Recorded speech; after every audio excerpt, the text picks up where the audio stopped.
ഹരി ഓം. എല്ലാവർക്കും നമസ്കാരം. വിഘ്നങ്ങൾ നീങ്ങാനും ഐശ്വര്യത്തിനുമായി നമ്മൾ ഗണപതി ഭഗവാന് 21 കറുക സമർപ്പിക്കാറുണ്ടല്ലോ.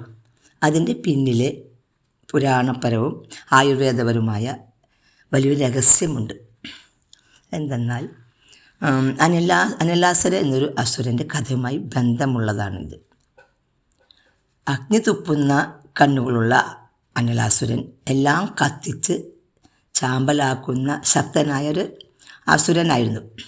അനലൻ എന്നാൽ തീ എന്നർത്ഥം. ദേവന്മാർക്കും ഋഷിമാർക്കും ഈ അനലാസുരൻ്റെ ഉപദ്രവം സഹിക്കവയ്യാതായി. അങ്ങനെ അവർ ശിവഭഗവാനോട് സഹായം അഭ്യർത്ഥിച്ചു. എന്നാൽ മഹാദേവൻ തൻ്റെ പുത്രനായ ഗണപതിയോട് അഭ്യർത്ഥിക്കാൻ ആവശ്യപ്പെട്ട പ്രകാരം ദേവന്മാരും ഋഷിമാരും രക്ഷയ്ക്കായി ഗണപതിയെ ശരണം പ്രാപിച്ചു. ഗണപതി ആ അസുരനെ മുഴുവനോടെ അങ്ങോട്ട് വിഴുങ്ങി.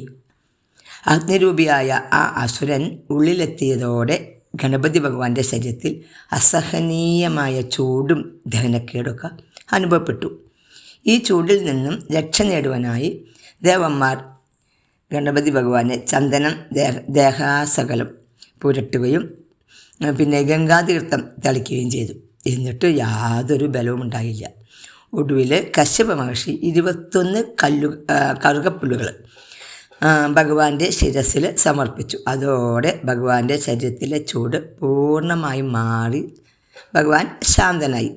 ഇതിൻ്റെ ഓർമ്മയ്ക്കായിട്ടാണ് നമ്മൾ ഇന്നും ഗണപതിക്ക് കറുക സമർപ്പിക്കുന്നത്.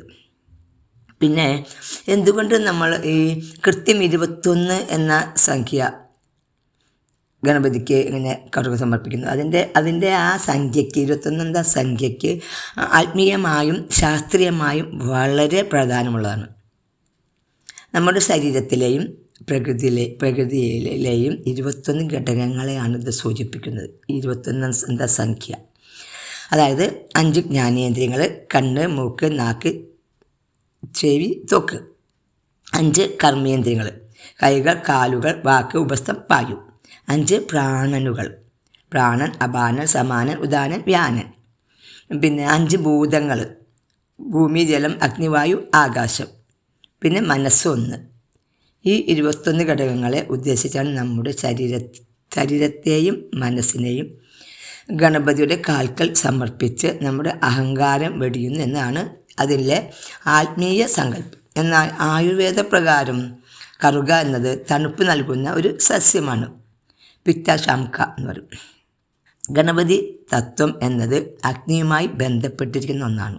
അതുകൊണ്ട് തന്നെ അതിനെ തണുപ്പിക്കാൻ കറുകയ്ക്ക് സാധിക്കും എന്നാണ് ആയുർവേദം വ്യക്തമാക്കുന്നത്. പിന്നെ ഭഗവാനെ നമ്മൾ ഈ കറുക സമർപ്പിക്കുമ്പോൾ 3 ഇലകളുള്ള കറുകയാണ് എടുക്കേണ്ടത്.